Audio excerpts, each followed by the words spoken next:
record now, just so everyone knows. But what we're going to do is we're going to put them on our Nebraska Game and Parks Education YouTube channel.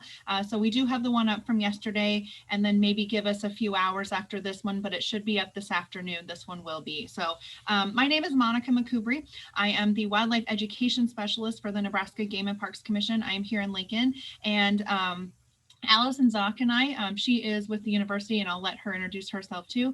We're kind of co-tag teaming this week just because we're both very fond of invasive species and interested in them, and wanting to educate the public on this huge problem that we do have. And so with it being National Invasive Species Awareness Week, that is something that we really wanted to highlight, is some stuff that we have here in Nebraska. I think a lot of people consider invasive species as something that really isn't a problem here. We don't have to worry about it, but it is. It's a huge problem everywhere, and it affects everybody. So that's something that we really wanted to highlight this week. And something else that's kind of neat is our governor has actually declared a proclamation saying that it is National Invasive Species Awareness Week. So it is kind of a big deal here in Nebraska, and that's kind of why we're celebrating, advocating, educating people today. So if you are interested in viewing some non-Nebraska, kind of a little bit heavier, more in detailed webinars, the NISAW, which is a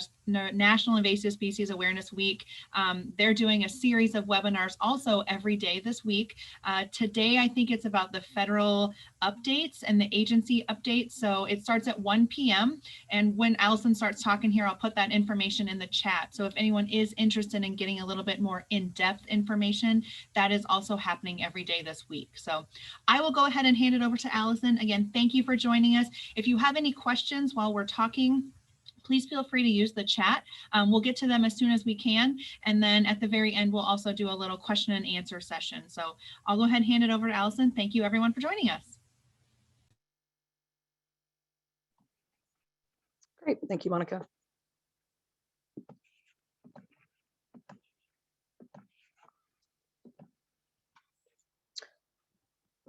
Okay, so as Monica stated, this is National Invasive Species Awareness Week, and the governor's also made it Nebraska Invasive Species Awareness Week. So today we're going to be talking about invasive plants, and then tomorrow you can come back and I'll talk to you about invasive wildlife. And then on Thursday, Chris Starr from Game and Parks is going to be speaking about invasive aquatics, and then Monica is going to talk to us on Friday. So join us every day this week at 10 a.m. and we'll teach you some important facts about our Nebraska invasive species. So let's talk some invasive plants and some characteristics. Invasive plants and weeds are two different things. So invasive plants are plants that are not native to an ecosystem, and they cause the displacement of native or desired species. And in Nebraska, we spend millions of dollars a year controlling woody and non-woody invasive plants. And so I wanted to highlight here some of the characteristics of what make these plants outcompete our natives. And the first is that they are self-compatible, so you don't need a male and a female tree in many cases. They can just self-pollinate themselves. And so of course that allows them to be solitary and to spread. They flower early, and so by flowering early, they're able to outcompete our native species because they can get those seeds out there into the environment more quickly, and they can then take up the habitat and not allow our native species in there. They have abundant seeds, and so that some of these plants release thousands of seeds into the environment, and so they spread by wind and humans and other wildlife, and so that's how they're very successful in spreading.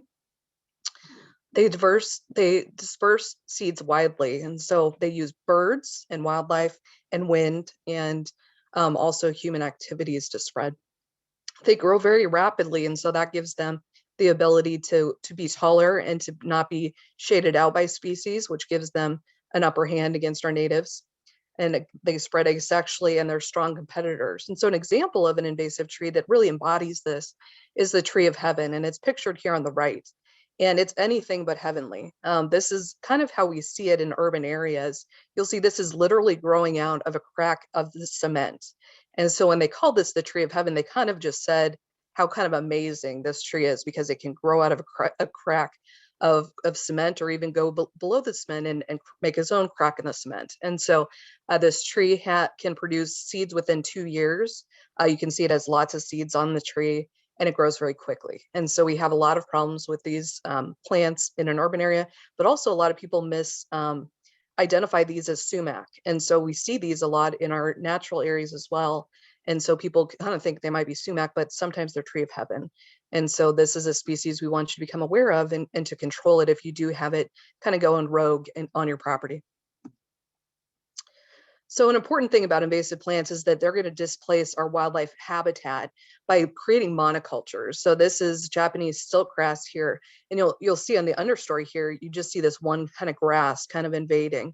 And the problem there is that a lot of wildlife species depend on different food sources and habitat types to live through the winter and through the different months. And so when you get this monoculture, it's really important that you manage it to bring back those diverse species so that you have a habitat that's going to support a wide variety of insects, plants, and animals, because this will definitely displace. So this is a lot of text here, but the first thing I wanted to talk about is Nebraska's noxious weeds. And so a state noxious weed is by law can be denoted as destructive or harmful, and so you can then pass legislation to make it required that a landowner control that listed plant on their property. And the reason that we choose those species is by risk assessments and research and monitoring. We found that these species spread very effectively, and they're going to cause us a lot of money to control. And so there's a lot of plants that you probably have in your yard or on your property that cause you a headache. These noxious weeds are by far in this state the ones that cause us the most economic impacts and cause a lot of impacts in our agricultural lands and with producers. And so specifically, that's why noxious weeds are on kind of a different level than the other plants we're going to talk about today. And so if you do have any questions, the Nebraska Department of Agriculture is who has regulations for the Nebraska noxious weeds, and Mitch Coffin is specifically the contact there. But again, come to my website, you'll learn about that in the end, and you can learn all about this there as well. So Nebraska, we have 12 noxious weeds. We listed our first noxious weed, Canada thistle, in the 1800s, actually. And this slide shows you our 3 noxious thistle species in our state. We have musk thistle, Canada thistle, and plumeless thistle. And the reason that these are so hard to control is because of these great amount of seeds that they produce. And so they all have these lots of flowers. And of course, every one of those flowers has hundreds or thousands of seeds as a plant as a total. And so very quickly, if you get one of these on the landscape, they're going to have these seeds being wind dispersed, and those will get into the neighbors' fields and of course, make it very difficult for grazing and for other agricultural practices. And so practices like deadheading, cutting these heads off before they go to seed is a great practice, especially for musk thistle. We also have some other controls I'll talk about. But if you have any of these plant species on your property, by law in Nebraska, you can be fined if you do not control them. And I'll show you a contact you can actually get in touch with if you have more questions on those. I do want to say, while we're talking about thistles, that there are a lot of really important and good thistles in Nebraska. So don't think that just because you have a thistle on your property, it's a bad thistle. It's important to be able to identify those thistles. And so you can come to my website and learn more about that as well, because thistles are a very important pollinator plant. And of course, we're all very into pollinators. And so some of those native thistles are great to have on your property. So then these are 4 other of our noxious weeds in the state. We have salt cedar, and salt cedar is a ornamental plant that we brought over from Asia. It likes to drink water. It has very deep tap roots, and so it can pull water from deep in the soil. And the other thing it does is it excretes salt onto the soil, and so that inhibits anything but salt cedar from growing. And so this is one that we really control a lot on our river systems to keep our sandbars clear for species such as piping plover, least terns. Purple loosestrife, this is again a plant we brought over in the ornamental plant trade because it is really pretty. It has a long blooming season in the summer, and it's really hard to kill. And that sounds like a great thing for a plant in your backyard if you're not a great gardener like I am. The problem is that when this gets into a wetland situation or river situation, it takes over very quickly because it has a long blooming season, so it creates hundreds of teeny tiny seeds, and those can spread, and the whole wetland will just become purple loosestrife. And so we have a biological control, and an insect actually that we use to control this in wetland and river situations, so we don't have to put pesticides or herbicides out there in those water situations. Phragmites is a very tall reed species, gets to be 12 feet tall, and it creates these dense stands, which can cause flooding, and it's basically an impermeable wall for water. The other thing you'll see is the front here, you have some juvenile plants popping up here. And so this is a voracious reproductive plant that we spend millions of dollars every year in Nebraska controlling on our river systems using helicopter spraying, as well as other treatments. And so if you do have Phragmites on your property, it's important to identify that as early as possible. In the winter months, like now, it's actually really identifiable because it's one of those few tall reed plants that it will still kind of stand straight up. So please go ahead and look and see if you have anything on your property like that, and let me know if you have questions, but it's important to identify and control that. And then giant and Japanese knotweed, this is a tall plant. It looks like bamboo if you look just at the stem of this. And the problem with this plant is it grows extremely fast and it's extremely hard to control. And so we have a lot of this in the Omaha area. And the problem is it grows about a foot a day. And so it's pretty amazing. And then it will just kind of take over your whole yard. And people thought, oh, this is a really cool thing, and brought it from other states and try to, grow a green fence in their yard. The problem with that is that then your whole yard becomes this stuff, and it's incredibly hard to control. Just parts of this plant can create more and more plants. So giant and Japanese knotweed, definitely a problem. And then we have some of these more range noxious weed plants. So these are more in the agriculture, fields, and what we deal with is leafy spurge, and leafy spurge is a very hard plant to control. It has a white milky substance, so if you ever break open a plant and it has yellow kind of flowers like this, that's one way to identify that plant. And we do have the Nebraska Weed Control Association. You can specifically contact if you want recommendations of what chemicals or products to use in your location to control that. Spotted and diffuse knotweed, this is actually an allelopathic plant, which means it excretes a chemical into the soil, which inhibits any other plants but knotweed from occurring. And so that's a really good adaptation for this plant, that it excretes this chemical, so only it can keep spreading on the landscape. Also makes it hard to control because you're going to have that in the soil. And then Cerisa lespedeza, this is more of a plant that we have seen in the southern part of the state. And again, we can put you in touch with the Nebraska Weed Control Association if you need recommendations on control for that. So the encouraging news, even though I've talked about these 12 plants that are really hard to control and cost us a lot of money, is that over the years, we've had a lot of success in controlling these plants. And this shows you from 1990 to 2016, the reduction in acres of all of these noxious weeds put together in Nebraska. And so this is everything from the use of biological control, which I'll talk about, to prescribed burning, to grazing, to herbicide use. These are all methods that we've used to reduce these. And all of this data comes from Mitch Coffin at the Department of Ag, as they track this annually for all of the noxious weeds in Nebraska. So we also have county listed noxious weeds. And so I've shown pictures of those here.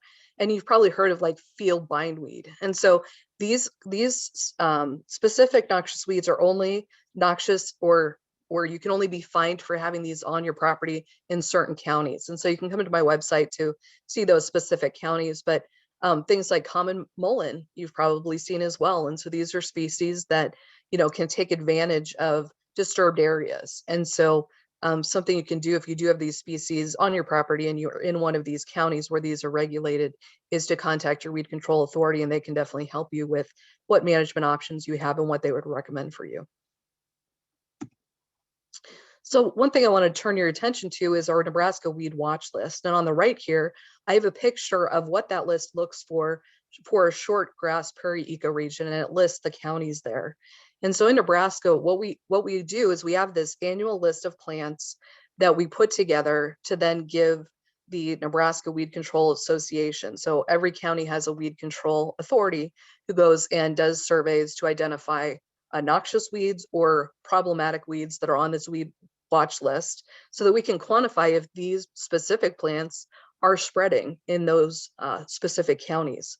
And so when we actually go to list a noxious weed, we need data to do that, to say, look, we really have a plant here that has the potential to cause us millions of dollars of damage. And we're really seeing this causing a lot of problems, and we're having problems controlling it. And so this is our way of doing that. And so every year, those weed control authorities enter data on acreages of each of these specific plants they find in their county. That goes to the Department of Ag. And then they can use that to then in the future, if we need to look at listing a species, we'll have that data to look at. And so how we come up with what species are on here is we use the Nebraska Invasive Species Council, which is comprised of invasive species experts, plant, animal, insect, and aquatics, to come up with all those species that those plant experts are seeing on the different locations in our state, but also on our borders. They work with other states and they say, hey, this is really bad in South Dakota. I think we need to start watching this. And so that's how we come up with what controls, what plants to put on here. I mentioned a couple times our weed county authorities. Here's the website, anyweed.org, and you can go there and find your specific weed control authority. You can call if you have questions about what specifically is in your county and what you need to be controlling and how. So with that, I wanted to talk about biological controls, because one of the things we use to control these noxious weeds is a variety of different biological controls. And a biological control is a living organism we use to control another living organism. And so what we do is we look at the native range of these plants and we say, okay, what controls it in their native range? And so that could be a pathogen, it could be an insect, it could be a fungus, it can be all sorts of different living organisms. And so here are two different cases of what we use in Nebraska. One have been approved by a lengthy process that is required by regulation. And so they have to go in the lab and test out any of these pathogens or these insects or organisms to say, okay, if we put this specifically in Nebraska in these locations, what other plants or animals could this possibly impact? And they have to look at that in the lab. And only after they approve that can this actually be released into the wild. And so for leafy spurge, we have a number of different beetles that can be reared and then released into the environment. And so there are different insects that either focus on the stem and kill the stem of this plant, or others that kind of eat more of the leafy structures of this plant. But basically you rear these insects, you release them into a field of leafy spurge, they eat up all the leafy spurge and then they die because there's no other plants that they can eat and live. And so that's a really cool way we don't have to put more chemical out on the landscape. We can actually use these organisms. Another example that you may not be familiar with is that Canada thistle rust. And so this is actually a species where you can go and release these spores onto Canada thistle in the field. And then those spores will develop into a rust, which will cause these pustules on the Canada thistle plants, and that will actually kill them. And so the Nebraska Weed Control Association has done some releases of rust, and they can sure provide you with some information on that if you do have some Canada thistle issues, and they might be able to help you actually use this on your property. So I'm going to talk to you about now some plant species to avoid. Not all of these are necessarily invasive, but they're definitely problematic. And if you don't manage or watch them, they could become a problem. So the first I want to talk about is green ash. And so if you know about the emerald ash borer, which is this little insect growing here, we do have this emerald ash borer in Nebraska. And what it does is it lays eggs on the outside of ash trees. Those hatch, the larvae then eat under the bark. And over time, many years, that can kill a healthy green ash tree. So we recommend not planting green ash trees in Nebraska because that could give this insect habitat, and we don't want to increase its habitat. But then also there's other choices that might be a better tree for you, because we do have this insect in Nebraska. And so the life of this green ash tree could be limited by that. So just a thought, if you're looking at planting some green ash, there might be another alternative that's a better choice for you. And you can sure contact me if you have questions regarding that. The white mulberry, if you didn't know, our native mulberry in Nebraska is a red mulberry, and the mulberry that you have in your backyard is probably not that. Robert Call with our herbarium, who has retired, said this is one of his most feared plants because it's so widespread on our landscape, and it has invasive properties. And so if you're like me and have one of these, or your neighbors do, then you definitely have some volunteer trees growing on your fence lines or on your neighbor's property. And so these can just have kind of invasive qualities in that they will have, you know, volunteer trees kind of all over. So that's why we say this might not be the best plant based on what you're looking to put in your property. And then another would be maple trees. And so the Asian longhorn beetle there, which is a very large insect, about the size of your thumb, has not been found in Nebraska, but it has been found in Ohio. And it's definitely gets around on wood products and could find its way in Nebraska. The good thing about this insect is it's very large. And so if we ever did get it in Nebraska, it has puts very large circular holes in trees. So hopefully we could catch it early. And also it's a pretty big bug, unlike the emerald ash borer. So we might actually have people see this. If you ever see a bug like this, please let me know. We want to know and find it out. But because we do have these Asian longhorn beetles in the United States and they spread, maple trees might not be a great idea to put widespread in a neighborhood, for example, just because they could be susceptible to this pest if we get it in the future. Another tree that we kind of caution people from planting is a Calorie pear or Bradford pear. And one way to identify this tree is one of the first trees to blossom in the springtime. So springtime's a great time to go out and look for what is actually kind of greening up early, because a lot of those can be invasive woody species such as honeysuckle and this Bradford pear. And so a lot of neighborhoods have planted this in different developments. And so the reason we caution against these Bradford and Calorie pears is they were often sold as being sterile trees. But what we found is they can revert and they can become invasive, as I show you on the right here. So if in the fall time you're driving around Lincoln, especially by like Holmes Lake or along Highway 2, kind of in the 70th to 84th range, I often see this. And what it is that's actually Calorie pear, and it has beautiful fall colors. And again, so that's one of the reasons that it was sold so wildly. It's because it looks beautiful in the spring, looks beautiful in the fall. The thing is, though, it can invade these wild areas. And when it reverts to this, it also gets thorny, and it's really kind of a beast to remove. So Calorie pear, we recommended a crabapple instead. There's some great crabapple species. So if you're looking at Bradford or Calorie pear, you might want to think about a crabapple for these reasons. And then honeysuckle. So these are another woody species. We see these taking over a lot of our wooded areas at Lincoln, Omaha, and throughout the state. And especially the Amur honeysuckle we're really concerned about. And that is pictured here in the middle. You'll see these red berries, and this tree is just, or this woody plant is covered in these berries. Another thing to identify this plant is by its flowers. It's kind of a unique flower up here on the right. Some of these species have just white flowers, some have yellow and white flowers, but look for that distinct flower. If you see one of these honeysuckles, please remove it.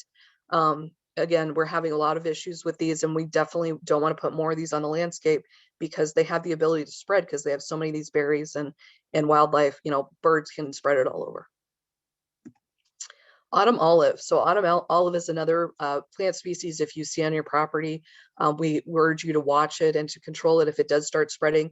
It has thousands of berries, as you can see, and so birds are really good at spreading those. An interesting thing on autumn olive is these berries. They found that birds that actually create nests in autumn olive rear less chicks because these berries have less nutrients in them than other berries. And so it's kind of interesting that autumn olive really isn't even great for our songbirds in terms of if you have this on your property and you have, you know, your favorite songbirds nesting in there, they might not have as many offspring as they would if you had a different plant there. So autumn olive, make sure to watch it so it doesn't spread throughout your property if you do have one. And finally, eastern red cedar and juniper species. And the thing here to say is it's not necessarily a native species. You know, it is native to Nebraska. The thing is, though, it does have a tendency to spread. So if you do have an eastern red cedar or some juniper on your property, it's important to be monitoring it and to stay on top of controlling it, because you can get a field that looks a lot like this. And as these trees grow, it gets more and more expensive and difficult to control their spread. They have a lot of berries that wildlife can move, and we see a lot of this kind of emanating from windbreaks. So just cautionary tale, be careful if you have one to stay on management of them. The most important thing I want to get in your minds today is that we need tree diversity, because we don't know what the next invasive species is. If that's going to be a disease, an insect, we can't predict it. And so it's really important that if you look in your neighborhood and you see all of the same tree, it's important to change that as we think about planting new trees. It's important to have a mix of oaks, of any different kind of tree, just because having a monoculture or one dominant kind of tree, and then you get an invasive species in there, you don't have any street trees anymore or any trees in your windbreak. So just something to think about. You know, if we think of Dutch elm disease, we had planted elms everywhere. We lost all those. Then we planted a lot of green ash, and now we have emerald ash borer, and we're losing those. And so it's just really a cautionary tale. Let's diversify what's in our neighborhoods, what's in our yards. One other thing to think about is the fewer subspecies or cultivar there are of a tree or a plant, the less likely it's going to be victim of a pathogen or an invasive species. And so that's something to think about when you're looking at tree recommendations. We can put you in contact with people that can make those recommendations. Now I'm going to talk to you about some species that you're going to find in the wild. If you're going to go and look in a wooded area in, let's say, Fontenelle Forest or Wilderness Park, Nebraska, this is one you're going to come across. It's called garlic mustard, and it takes completely the understory. It makes a monoculture.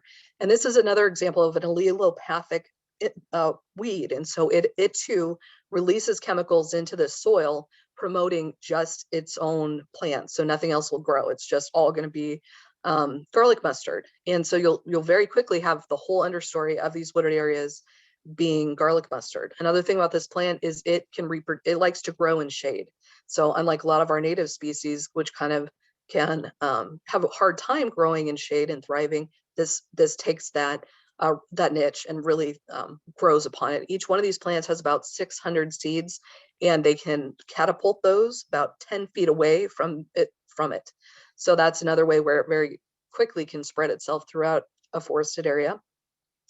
These plants also have cyanide in them, and so they're very low levels. So if you do eat them, these are delicious in salad, and it's okay to eat them. Things like kale also have some toxins, but they're very low levels. So just don't eat this every day.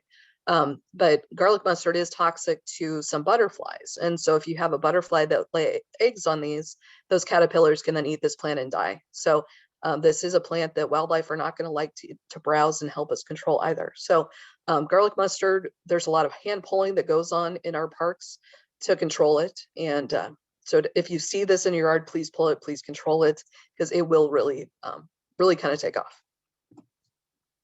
Another species to look at if you're in a kind of forested area would be Oriental Bittersweet. We have a native bittersweet, but unlike the native, this definitely is aggressive. And so the way to identify the invasive is it has these yellow kind of leaves around the berry itself. And so it's really pretty. You may have seen this in dried flower arrangements, which is one way it can be spread.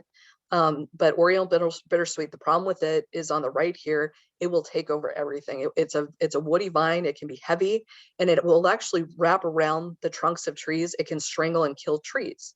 So this is a big problem in Missouri. They're having a really hard time controlling it. And so we want to be very vigilant to control this early. So if you see this, please report it and please control it.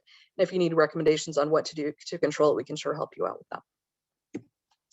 Cutleaf and common teasel. This is actually a county noxious weed in Lancaster County, and you may have seen it, especially in the wintertime. So this is one of these plants that in the wintertime, it's really good to look around your property, look around where you live, and report any sightings of this plant. And it is about an 8-foot tall plant. And you'll see on the right here, it has these kind of brushy seed heads. And so this is another one that was often used in dried flower arrangements. And also it was used to comb wool back in the day. So it's kind of a historic plant in that way. On the right here is what it looks like when it's actually green. And on the top shows the difference between the cutleaf teasel and the common teasel flowers. And this is a biennial plant. So it starts as a rosette, and then the second year it bolts. And it will have these flower heads, and these flower heads have hundreds of seeds in them. And an interesting thing about them that is a cool adaptation, but makes them kind of hard to control, is that the flower you'll see kind of goes up the seed head, not all at once, like most plants. So unlike a musk thistle that just has all of its seed head at once, this will actually go in kind of an incremental stage, which allows it to be even more effective in dispersing those seeds onto the landscape. And so we were seeing this definitely along our roadsides and our road systems. And if you go to Iowa and other states, you'll definitely see this if you start looking for it. But we want to get our hands on the range. We want to start controlling it. So if you have this, please take note of it and please control it. So some species you're going to see if you live with a wetland in your area would be narrowleaf cattail, which can definitely be aggressive. Reed canary grass and giant reed is one that also people have planted. And so these are all plants to be careful with and to be mindful that they can spread. And if they start to spread, please start controlling them. And again, if you need recommendations on control, your Nebraska Weed Control Authority can help you with that. And then two aquatic plants would be the yellow flag iris, and this is a really pretty plant. If you go to the agate fossil beds, you'll actually see this, as well as the governor's mansion had this out front. It's a really pretty plant, but the problem with this plant is that it actually secretes toxins into the water, and those toxins have been found to reduce the amount of fish and macroinvertebrates in those streams. And so this is not a plant that you're going to want if you have a wetland or a stream on your property, because it's really good at reproducing like many irises are, and it also has that toxic effect. One thing they found in kind of looking at control of this, the National Park Service has found that you need to wear some serious gloves, because when you start pulling on the tubers of this plant, it will actually, those toxins can slough your skin off your hands. It's pretty gross. So they learned kind of the hard way that you need to be really careful with your hands if you're going to be trying to hand remove these. But we do have some good management options for you. They've been doing some studies with trampling, for example. So yellow flag iris, identify if you have any and start controlling it. An example of a plant that's really a nuisance in our water systems would be curly-leaf pondweed. And so if you live on a private lake, if you like to go duck hunting, if you like your wetland and you don't want it to look covered in a plant like this, it's important that you identify any aquatic invasive plants and treat them, or prevent their spread if needed. And so these plants can be extremely hard to control because they have lots of seeds. Some of these aquatic plants can spread just by plant parts. And so this is one that we want you to clean, drain, dry your boat and any equipment that goes in that water body. This is a plant that the Game and Parks treats a lot of water bodies for. You'll probably see if you have a favorite duck hunting spot that sometimes they have treated those spots. So it's important if you do go duck hunting to clean those decoys and anything else that goes in the water. So I'm going to thank Kim Todd for this next section, because I know people often kind of talk about things in their backyard and things that they plant that might go rogue. And so she was nice enough to let me know some more decorative plants to avoid in your landscape. So the first is barberry. And so barberry is a plant that of course is going to be very hardy. It's going to be hard to kill in your yard. The problem is it's thorny and it has lots of berries, and so this can actually be spread throughout your neighborhood. And so that's the cautionary tale with barberry, is that you need to keep an eye on it if it starts going rogue in your yard, to control it. And there might be other better options if you're looking to plant some new bushes in your yard. Another is euonymus. So burning bush is a type of euonymus, and these bushes can also be aggressively and can kind of overtake open areas. So this is just another one to be mindful of. If you have it on your property, make sure it's not going rogue on you. Winter creeper euonymus, Kim really wanted me to have a cautionary tale about this. This is a species that is ornamental, but if it goes rogue, it can take over entire areas, and it's an evergreen. And so it can take over entire areas. So winter creeper euonymus, stay away from it. It can have some invasive, and it can be really aggressive in your own yard. So just one that you might want to avoid. Fountain grass is a very pretty grass, but the problem with this is it has lots of seeds that are windborne. And so this is one that quickly your neighborhood might not like if you did plant it. So fountain grass would be one that we caution against planting. Maiden grass would be similar. This one is also a concern because of it can actually be kind of a risk for fire. And so this would be one that if you're in any sort of a situation where you might have kind of a fire susceptible landscape, we really wouldn't recommend a maiden grass being planted.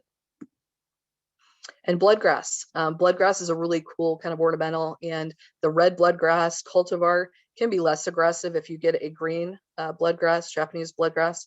those can be very invasive and those can spread. And so this would just be one that if you are looking to plant, look at the red cultivar and also watch it. And if it is starting to spread, to start controlling it.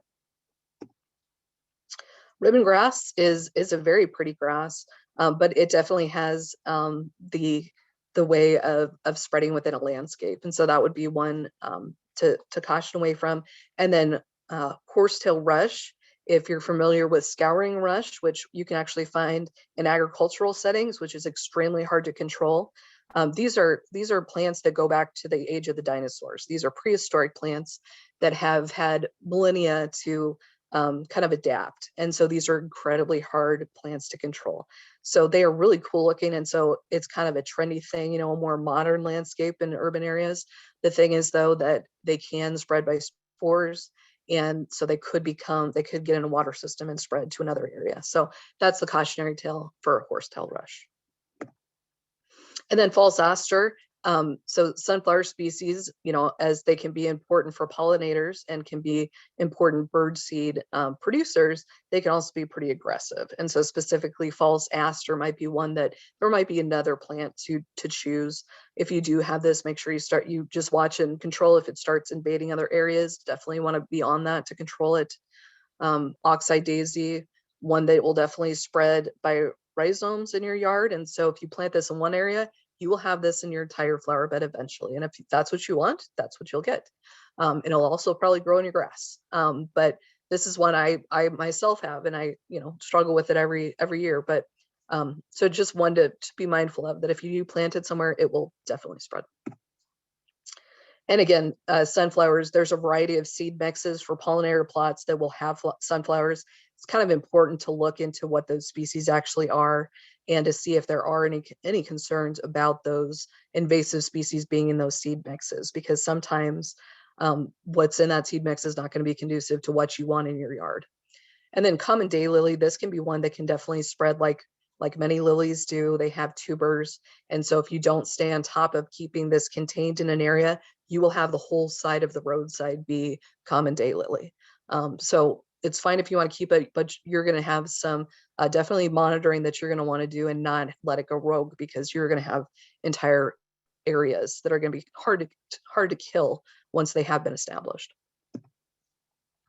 And trumpet vine. So if you go to the nursery store and you're looking for a vine to, let's say, make your street light a little more pretty, this would definitely be one that probably somebody would say, hey, this thing grows really, really fast, really big, as you see on the right. And I actually have one of these street lights in my yard, in my neighborhood, and it just scares me every time I walk by it because I think it's going to fall over.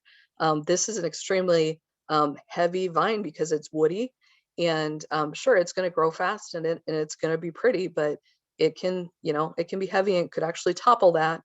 And it's really going to be hard to control once it's there. So I would definitely caution against trumpet vine. It is cool, but it's definitely, I would say, invasive. And sweet autumn's clematis. This is one that I have in my backyard. I definitely didn't ask for.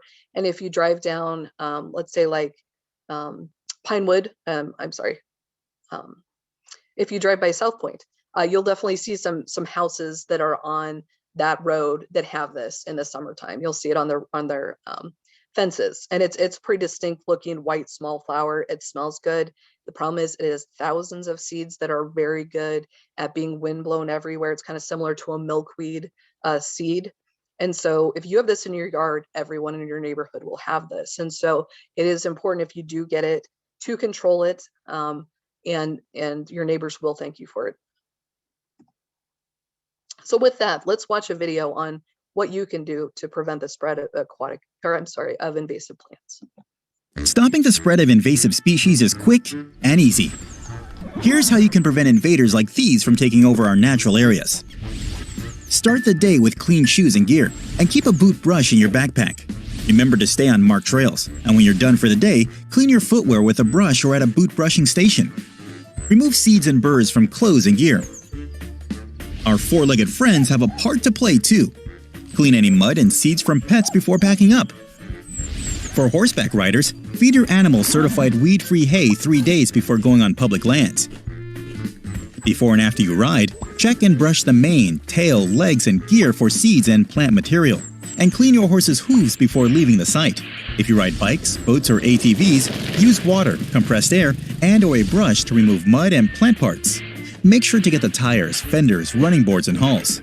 After boating, remember to clean, drain, dry, and dispose before leaving the site. For more pro tips, take the Play Clean Go Pledge today. Sponsored by CD3 General Benefit Corporation. Stopping. Okay, so finally, we've talked about a lot of different invasive species and aggressive species that you might find in your nursery or your big box store. And so Cautionary Tale, you might want to avoid planting those. If you do plant those, please monitor them. If they start going rogue on your property, it's important to get on those early because that'll be a much more effective way to control them. Make sure you mow and deadhead plants so that you do reduce that seed load on your property, unless some species you do not want to mow because that will actually make them more aggressive. So make sure you look that up before you choose how to manage that plant. Please come to my website, anyinvasives.com. My contact information is on there. So if you want to learn more about any specific plants or have questions, you can contact me there. And I also have all the different plants we talked about and more that are actually invasive on that website there. I have I have ID guides and education materials I'd be happy to mail you. You can access all those on the website as well. And here's my personal contact information. Please let me know if you have any questions or if I can provide you with anything. And with that, I will stop my share.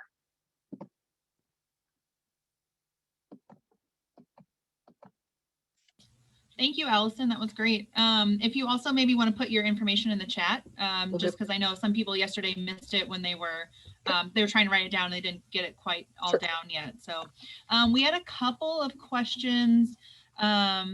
People are really good I am not a plant person, and I know people have been doing a really good job at getting questions answered in the chat. Okay, good. There was one earlier about the thistle. You asked if there was or someone had asked if the Canada thistle rust also affects our native thistles. Yeah, it does not, to my knowledge, affect anything but the Canada thistle. So they have tested that as part of the biological control process. So your native thistles are safe. Okay, awesome. Someone else also asked where did it go? There's some good conversation here. Cool.